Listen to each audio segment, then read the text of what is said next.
Well, Democrats, they're great at creating distractions. This Snow Kings protest says everyone temporarily distracted from the fact that they haven't accomplished anything in months. Speaker Mike Johnson told the absolute truth about this pointless spectacle. Take a listen to what he had to say. Kings rallies. You called these Hate America rallies. What do you mean by that? Well, that collection of folks that I listed were certainly part of it. We congratulate them on a apparently violent free speech exercise. I was a First Amendment lawyer for 20 years. We defend that right. But the irony of the message is pretty clear for everyone. If President Trump was a king, the government would be open right now. If President Trump was a king, they would not have been able to engage in that free speech exercise out on the mall, by the way, which was open because President Trump hasn't closed it. In the last shutdown, 2013 era, President Obama closed the National Mall, it closed all the national parks, didn't allow people to engage in all this. So, I mean, they needed a stunt, they needed a show. Chuck Schumer needs cover right now. He's closed the government down because he needs political cover, and this was a part of it. Well, Speaker Johnson was actually right. Speaker Johnson has actually been on fire lately. I'm not a huge fan of him, but at least when it comes to these types of things, he does a great job. He went on fake news ABC again right there and was baited into discussing Biden's ridiculous late-term pardons. He dropped a truth bomb. Take a listen.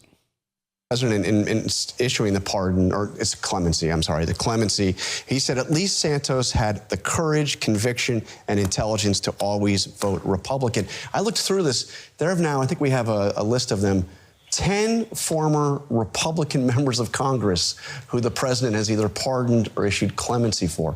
10. Okay, you want to talk about what Joe Biden did with that power? No, I want to talk about he pardoned his own family. The only thing he signed, by the way, with his own pen, everything else is auto pen. Yeah, but categories of hardened criminals that they just released from prison.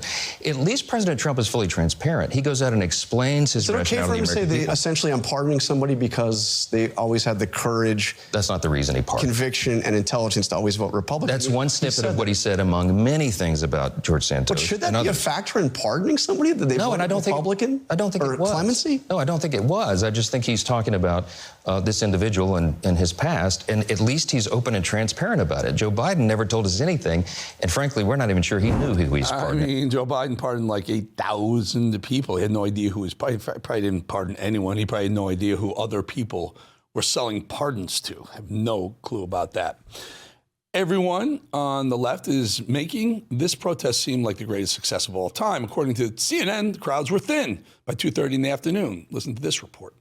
Well, Frederica, this program of speakers just ended a short time ago. I can tell you that the crowd is thinning out here. People started to leave. But, boy, it was jam-packed here just a few minutes ago when the program of speakers was still going on. You had Senator Bernie Sanders, who just wrapped up to a rousing round of applause. Senator Chris Murphy spoke. Bill Nye, the science guy, spoke. And, again, the crowds are thinned, but they're not gone yet. I mean, there was just tens of thousands of people packed into a relatively small space here on Pennsylvania Avenue. And they were pressing forward as they arrived, really pack into a very, very tight space. Mostly peaceful, mostly peaceful. Robert De Niro went on MSNBC to talk about Letitia James and let an F-bomb slip during a deranged rant about Trump. Listen.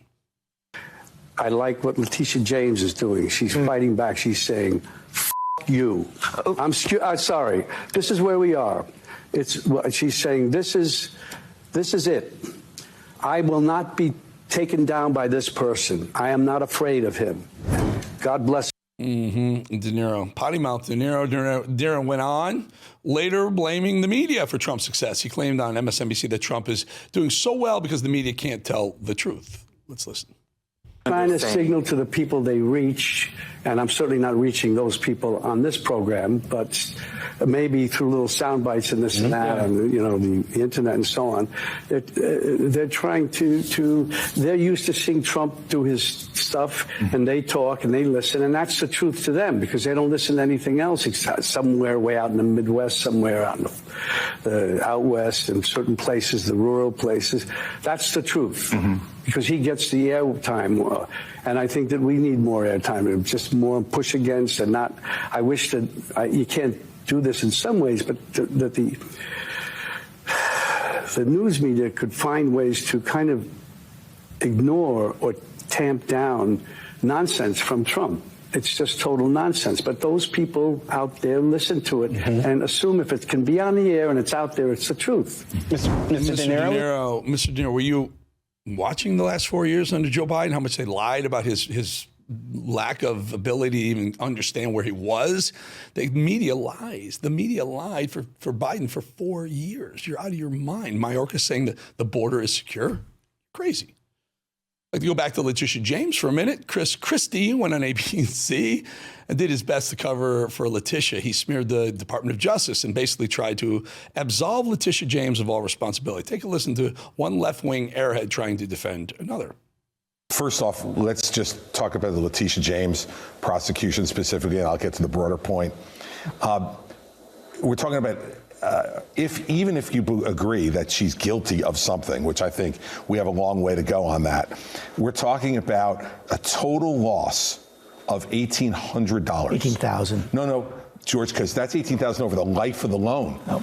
She's only had the loan for 5 years. So you can't charge somebody for something that they would have gotten 30 years from now.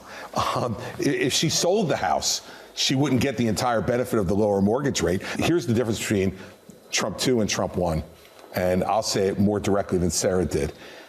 This is no longer, the Department of Justice is no longer the premier prosecuting office in America.